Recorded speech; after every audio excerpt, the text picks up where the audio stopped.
Bismillahirrahmanirrahim. Alhamdulillahirabbil alamin wa bihi nasta'in wa ala umuri dunya waddin. Wassalatu wassalamu ala asyrafil anbiya'i wal mursalin wa ala alihi wa sahbihi ajma'in. Rabbi shrah li sadri wa yassir li amri wa hlul 'uqdatam min lisani yafqahu qawli, amma ba'd.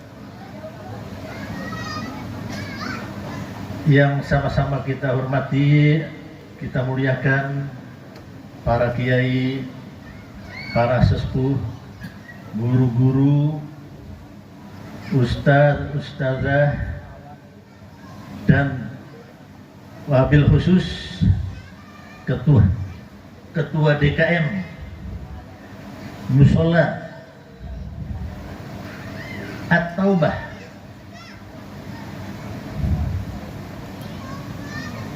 yaitu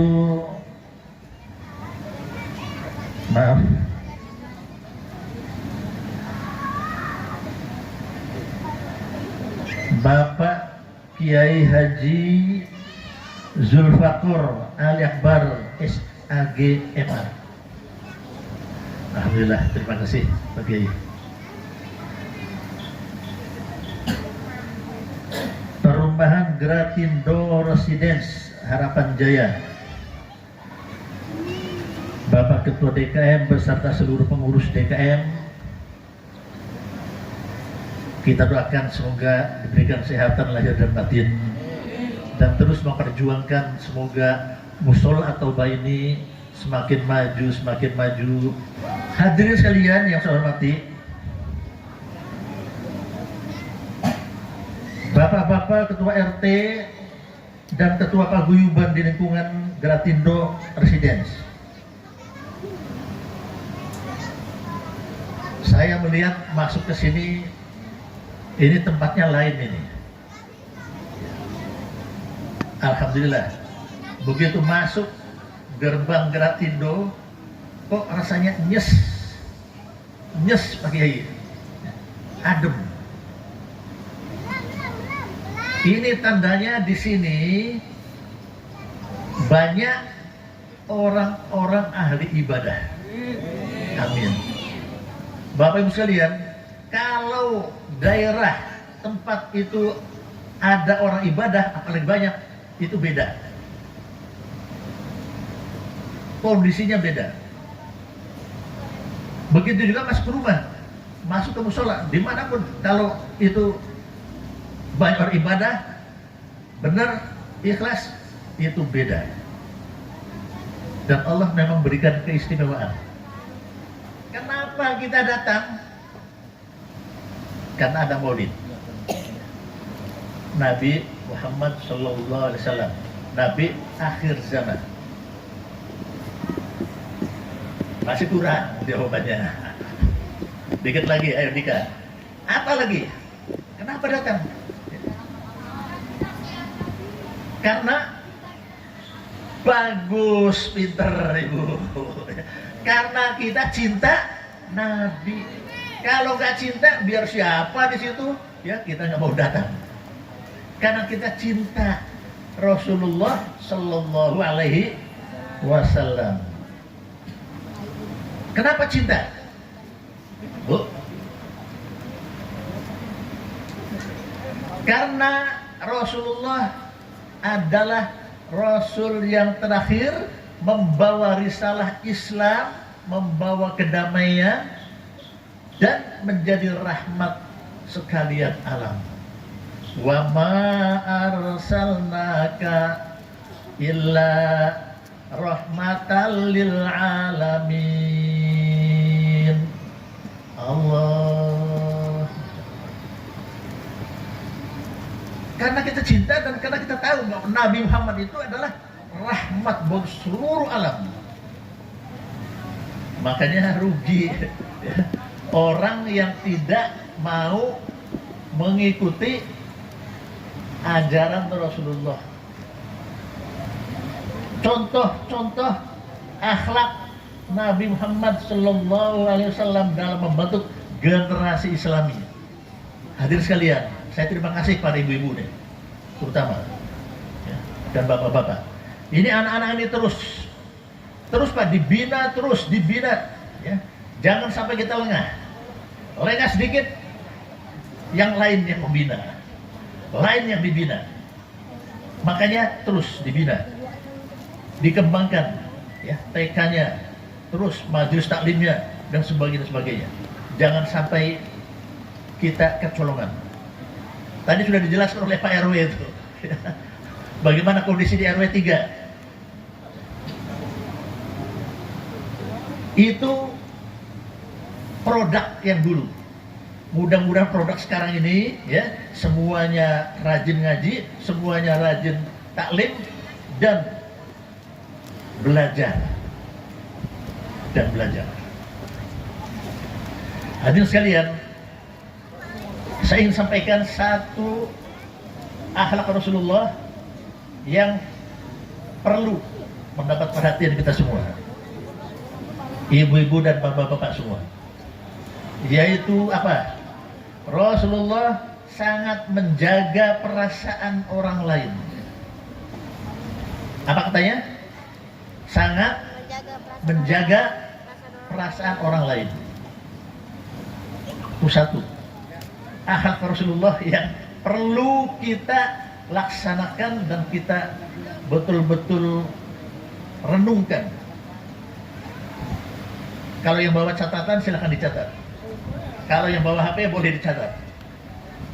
Akhlak Rasulullah yang perlu dicontoh. Satu, menjaga perasaan orang lain.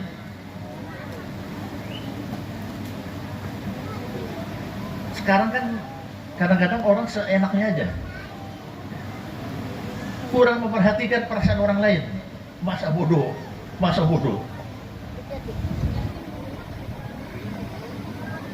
Saya mau cerita bagaimana Rasulullah menjaga perasaan orang lain.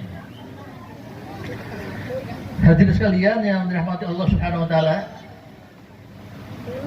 suatu ketika ada seorang Arab miskin. Apa Bu katanya, Bu? Seorang Arab miskin bawa anggur.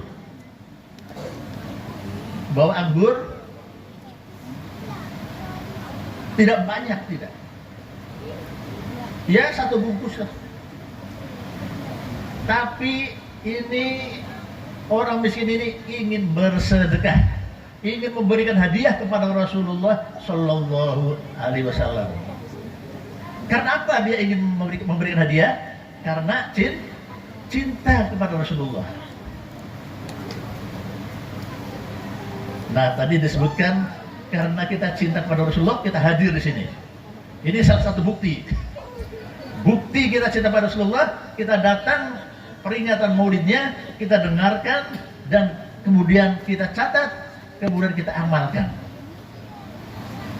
Bukan hanya di sini rame, ya, meriah, tapi begitu pulang selesai. Ya.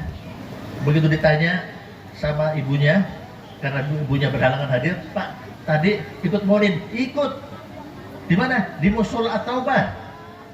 Apa Pak kata Pak Ustadznya? Ya biasa disuruh yang baik-baik. Karena dia ngantuk Pak. Dia ngantuk, jadi tahunya pokoknya disuruh yang baik-baik aja.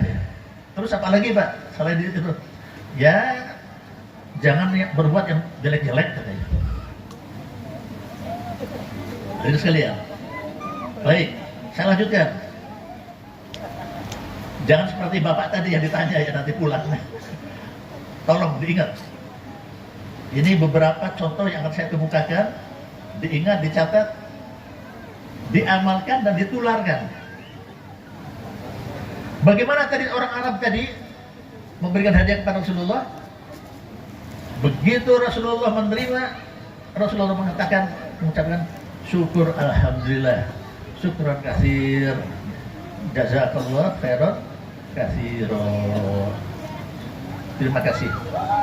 Dengan khidmat Rasulullah menerima anggur itu dengan senang dengan tergugah.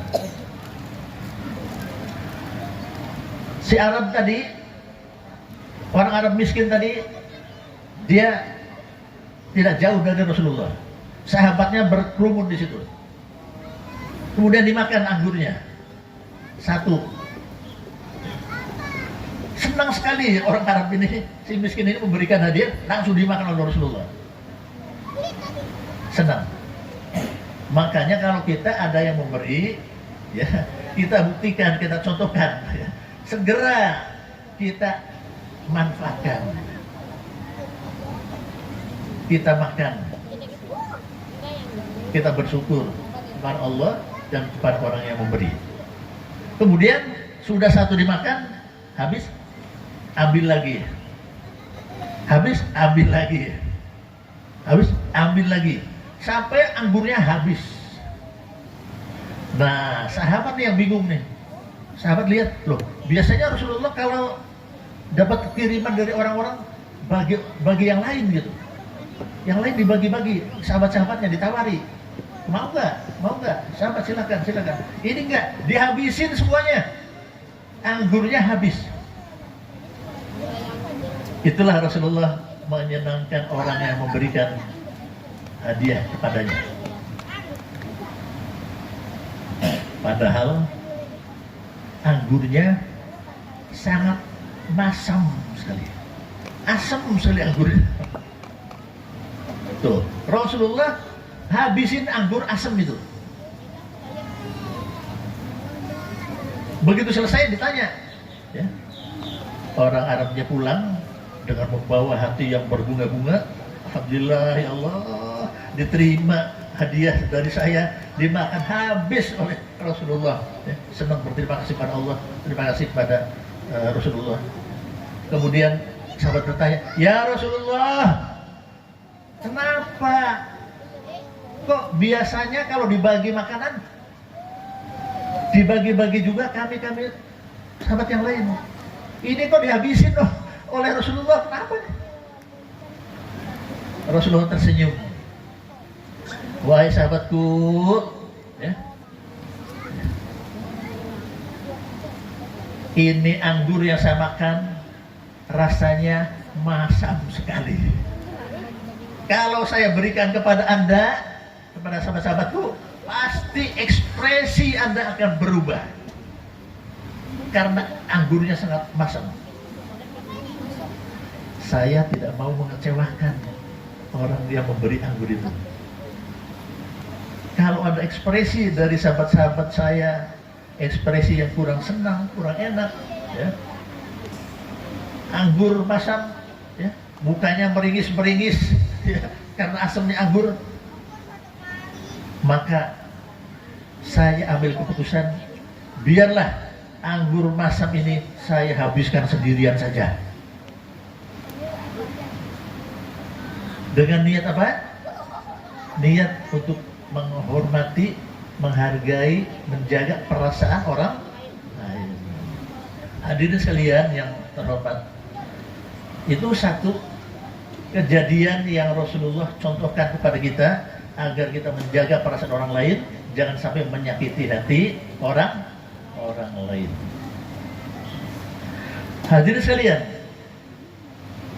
pada waktu Rasulullah SAW hijrah di Mekah, selalu dimusuhi oleh orang-orang jahiliyah, orang-orang Quraisy, semuanya memusuhi Rasulullah. Maka Rasulullah hijrah. Mana hijrahnya? Kemana? Ke Madinah. Hampir betul. Hampir betul. Hijrahnya ke Taif. Nggak apa-apa, ya, lumayan, hampir betul. Ke Taif, begitu sampai Taif, dilempari batu. Rasulullah sampai darahnya keluar dari kena gigi Rasulullah, kena batu, kena. Rasulullah sabar. Malaikat penjaga gunung, ya, yang di Taif itu langsung menemui Rasulullah. Ya Rasulullah, saya penjaga malaikat Malaikat penjaga gunung ini, kalau Rasulullah ini izinkan, saya akan cabut gunung ini, akan saya lemparkan ke penduduk Taif, biar semuanya mati semua, karena menentang, mengejek dan menghina engkau ya Rasulullah. Saya tidak rela, kata malaikat. Itu malaikat yang menawarkan. Tapi bagaimana jawaban Rasulullah? Wahai malaikat, saya berdoa ya Allah, semoga keturunan-keturunan mereka insya Allah akan menyembah Allah subhanahu wa ta'ala dan masuk ke dalam agama Islam. Dia doakan. Dia tidak mau membalas. Rasulullah memaafkan kesalahan yang luar biasa, kebencian yang luar biasa kepada Rasulullah, sampai Rasulullah dikejar-kejar dan ditimpuk dengan batu-batu, darah bercucuran, tapi tidak ada sedikit pun Rasulullah merasa dendam. Ini yang kedua, generasi Islam yang mudanya, yang kecilnya terus dididik, dilatih untuk menghargai orang lain, menjaga perasaan orang lain, untuk memaafkan kesalahan orang lain, dan tetap mendoakan orang yang menyakiti itu untuk mendapatkan taufik hidayah dari Allah Subhanahu wa ta'ala. Hadir sekalian yang dirahmati Allah Subhanahu wa ta'ala, ada satu yang perlu kita pahami dan segera. Apa itu? Mengenai menuntut ilmu. Kenapa? Karena kita tahu Rasulullah SAW ya, mempunyai sifat-sifat, 4 sifat wajib, yaitu sidik, amanah, tabligh, fatonah. Nah, ini 4 sifat ini. Orang baik akan menerapkan sifat-sifat ini.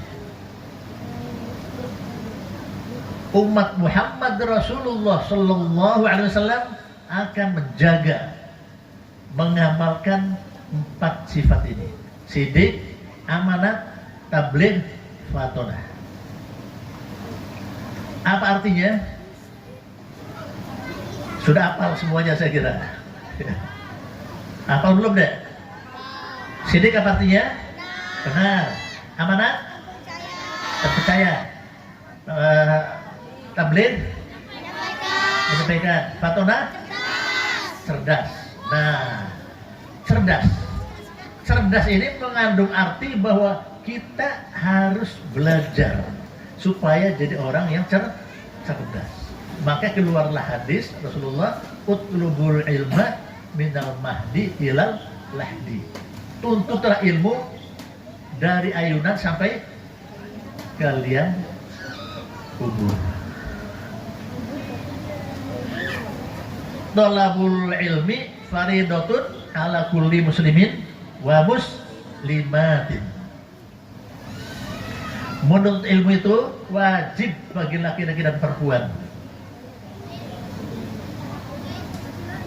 Sampai kapan? Sampai mati. Nah, ini anak-anaknya hebat-hebat ini. Di sini luar biasa. Tolong nih anak-anak kita ini teruskan sekolahnya. Jangan sampai berhenti di ibtidaiyah, tsanawiyah. Terus. Tolong. Ini anak pintar-pintar yang saya lihat ini. Ya, aliyah. Ya, selesai aliyah, lanjutkan ke perguruan tingginya. Perguruan tingginya. Ya. Sambil juga belajar ilmu Al-Qur'annya, tahfiz Quran, hafalan Qur'annya, belajar.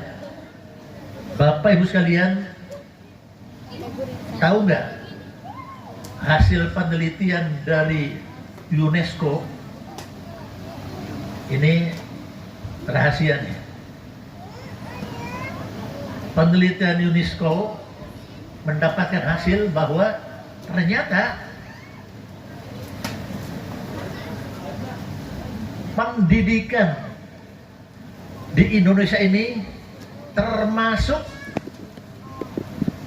kelompok yang paling jelek. Tuh, paling jelek. 61 negara yang diteliti, Indonesia nomor 60. Mengerikan. Ini penelitian bukan penelitian abal-abal, tapi dari PBB, Organisasi Dunia. Kemudian apa? Nah, ini yang ingin saya sampaikan.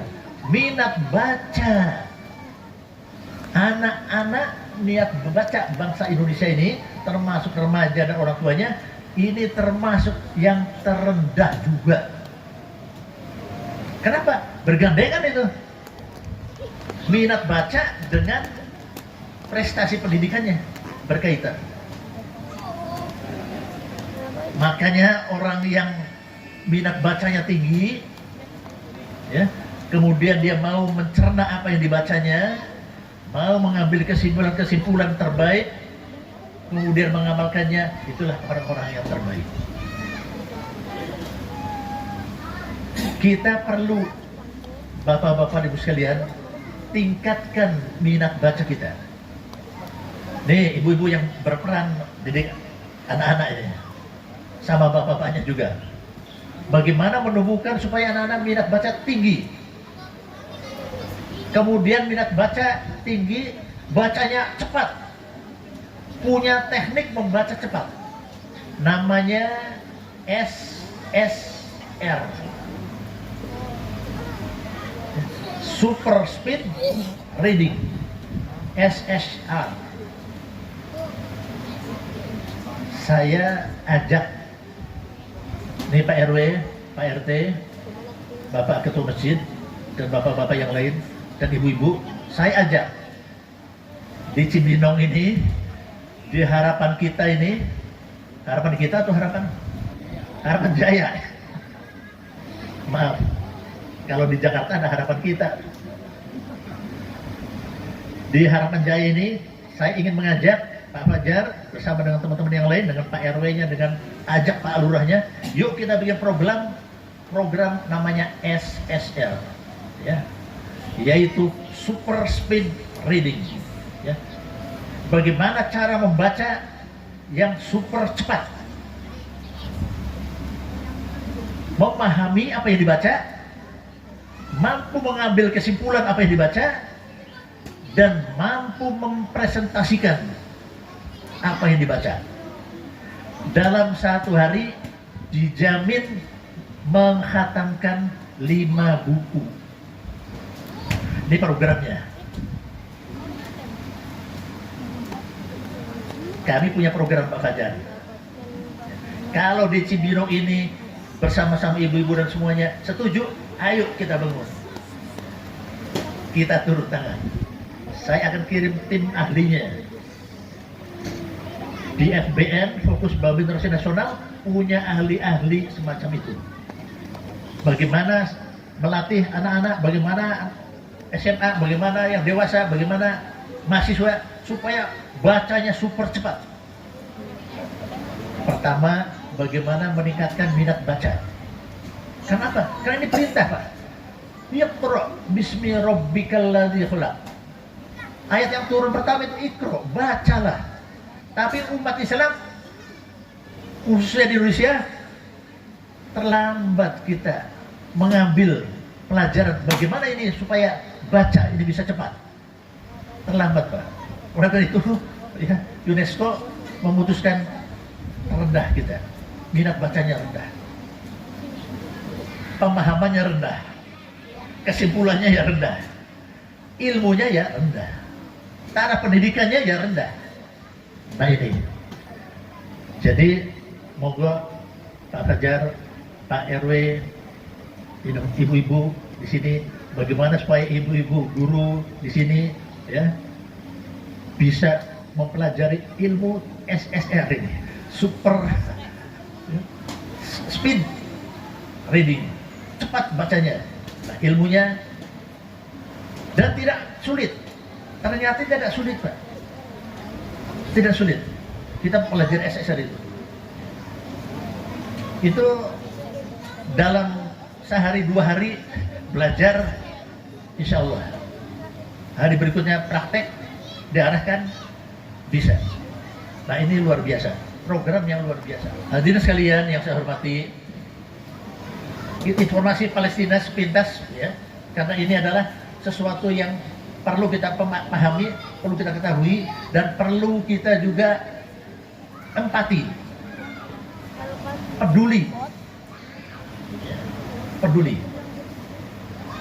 Setidaknya kita mendoakan. Tolong bapak-bapak ibu sekalian ya, kita doakan setiap habis sholat, kita doakan Palestina. Allahumma ansur, bersama-sama. Minal muslimin wal muslimat, wal mu'minin wal mu'minat, fi Palestin.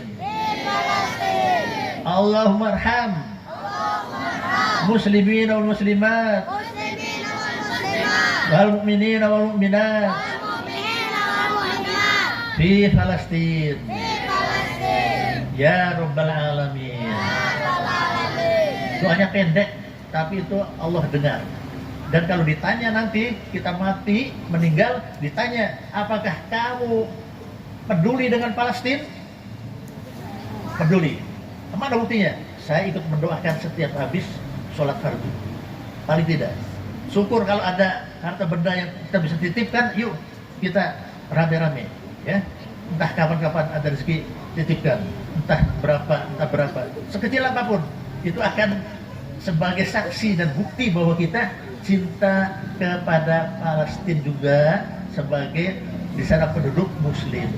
Al-muslim akhul muslim. Kenapa? Al-muslim lil muslim ya. Al-mu'min lil mu'min kal bunyan yasuddu ba'duhu ba'duhu. Bahwa orang mukmin dengan mukmin, orang Islam dengan orang Islam itu adalah bagian satu bangunan yang satu sama lain saling memperkuat. Jadi tidak bisa kita cuek aja, itu negara jauh. Nah, tidak. Kita mesti, karena kita tahu keadaannya sangat menyedihkan. Baik, kita sholawat bersama-sama, hadirin sekalian, sambil kita memohonkan syafaat Rasulullah dan mohon pertolongan Allah untuk membantu Palestina dan menyelamatkan Palestina ya, kemudian musuh-musuhnya juga segera dikalahkan dan dihancurkan. Semoga Palestina dapat kemenangan dari Allah Subhanahu wa taala. Mari kita shalawat bersama-sama. Salatullah salamullah ala Taha Rasulillah. Salatullah salamullah ala Yasin Habibillah. Salatullah salamullah.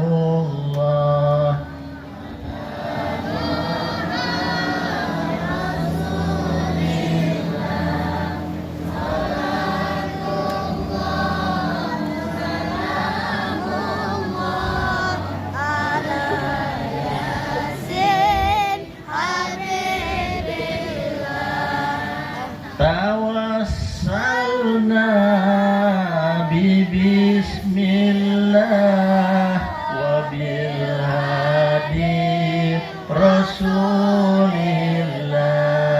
wa kulli mujahidin lillah bi ahlil badri ya Allah. Berikan sholawat ya, bersolawat kepada kita.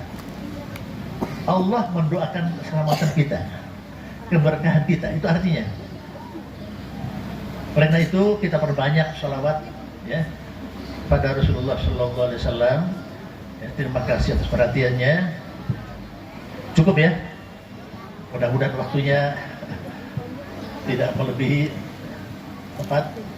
Terima kasih. Mohon dimaafkan kalau ada hal yang kurang berkenan.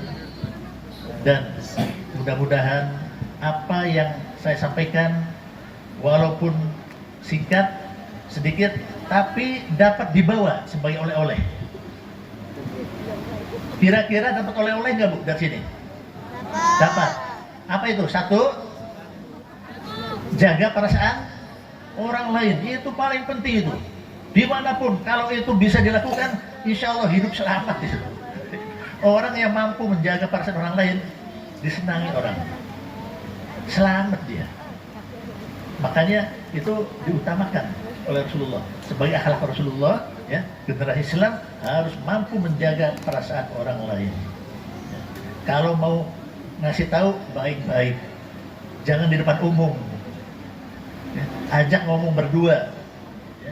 4 mata ngasih tahu, barangkali ada hal yang kurang berkenan, tidak cocok bicarakan. Siapa tahu ternyata yang kita kira itu salah ternyata dia benar, bisa terjadi. Itu. Kemudian yang kedua, kita terus berusaha untuk memaafkan orang lain, dan kita mendoakan orang lain. Kenapa? Orang mendoakan orang lain, hakikatnya kebaikannya itu kembali kepada dirinya yang mendoakan. Jadi jangan rugi, Mbak. Jangan pernah rugi merasa mendoakan orang lain, enak aja kita doain dia. Ya. Kembali kebaikannya kepada kita juga. Itu 2 yang kita bawa. Yang ketiga adalah menuntut ilmu. Tadi, ya, cerdas. Jangan lupa, sidik, amanat, tabligh, fatunah. Itulah pilihan kita. Ya. Pilihan kita. Artinya apa? Kita harus cerdas. Kita harus belajar, kita harus rajin mempelajari, terutama ilmu-ilmu agama. Tolong ini digarisbawahi, ilmu agama.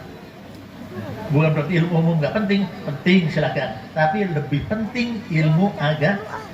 Kenapa? Dek, bisa jawab nggak? Kenapa ilmu agama itu lebih penting daripada ilmu umum? Nggak tahu. Karena ilmu agama menyelamatkan kita dari dunia sampai ke akhirat. 2 tempat kita diselamatkan dengan ilmu agama. Kalau ilmu dunia, kita untuk kepentingan dunia saja. Maka kita prioritaskan untuk pelajari ilmu agama. Saya senang, terima kasih di sini guyup dan membangun masyarakat yang agamis. Ya, terus mudah-mudahan berlanjut ya, berkat dukungan Bapak RT 04 ya, Komplis, Bapak RW 03. Alhamdulillah, terima kasih Pak. Kita lanjutkan, teruskan, dan syukur kalau bisa melangkah bagaimana kita menerapkan SSR, Super Speed Readingnya. Insya Allah kita siap membantu, kita akan siap kerjasama ya, sehingga di RW kita ini menjadi RW yang unggulan. Di kelurahan kita, kelurahan yang unggulan dalam hal membaca cepat, memahami cepat, mengambil kesimpulan cepat, dan bisa berpresentasi secara cepat dan benar. Terima kasih, mohon dimaafkan. Wabillahi taufiq wal hidayah. Assalamualaikum warahmatullahi wabarakatuh.